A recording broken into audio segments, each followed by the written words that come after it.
being aware of it. Yeah, just being made aware of it, basically. I think if I thought that my vote would make a difference and I knew enough about it to feel that I knew what I was voting for. Well, since we live in a democracy, I feel I've got the responsibility to vote because, I mean, there's still people around the world who can't vote for whoever their world leader is, but I mean, just the fact that so much happens in the world today, and that I think it's important that anyone who has the chance has to put their voice out and let it be heard. I think that we need to be able to vote on things that matter to us. So, I mean, I'm not really aware at the moment of what each of the candidates running in the European elections are actually running for. And I think you can't just vote for the party, you need to vote for the person sometimes. So I think for them to really promote their views, their politics, their experiences, and to promote those and explain those to people would be able to make sure that everyone sort of feels empowered to vote.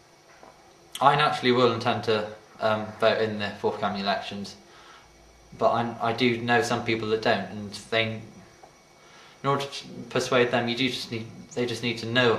I think knowledge is how they need to know more, and they need to be more aware of what parties stand for and just what the elections will do to them, how it will affect them in their daily lives. Well, I want to vote anyway, but that's mostly because I've been involved in stuff at school, like going on a Euro Scholar Day, which I've been to twice, and also our teachers are very enthusiastic about getting us to vote. But if I didn't go to a school like this, probably actually being aware of it. Bringing to light issues that actually concern me, so I don't really have that much like interest in the economy, and not very many people my age do.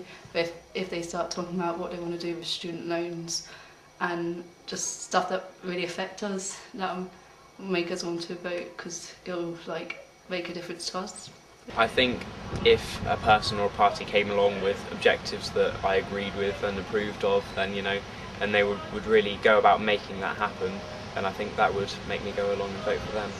I'm going to vote this year anyway, because I think, because I've got the vote, that I should use it. But I think, again, it comes down to having a difference between the parties. Right now you've got 6, 7, 8 parties who are clustered around this general neoliberal consensus. You've got a couple, you've got the Greens maybe a bit further to the left, you've got all the minor socialists and communists on one side, you've got the BNP on the other. But really, if you're looking at the main parties, there's very little difference between them so far, and that's what you need to change, I think, if people want to inspire the vote. Change.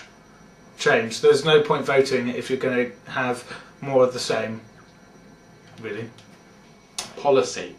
I think it's difficult when you try to get people to vote because they will ask the question, well, what's the point? Will my one vote make a difference? I think people have died for us to have the right to vote in a democracy, which I think everyone should be passionate about. And it does come down to policy. There is a role of personality as well. If you've got someone boring or perceived as being boring or incompetent, then you won't vote. If someone's exciting and inspirational, you'll vote for them. But actually, I think people need to be given a lot more credit that it's about the policy. And if people have the right policy that makes sense to people and makes it feel like it's something that's relevant to them, and that is relevant to the world that we live in at the moment. I think people are under the illusion that just by voting that doesn't change anything, so why bother? But if you actually think on a greater scale, if a lot of people are in the same position and they all vote for the same thing, then actually that could potentially achieve quite a lot more than you think.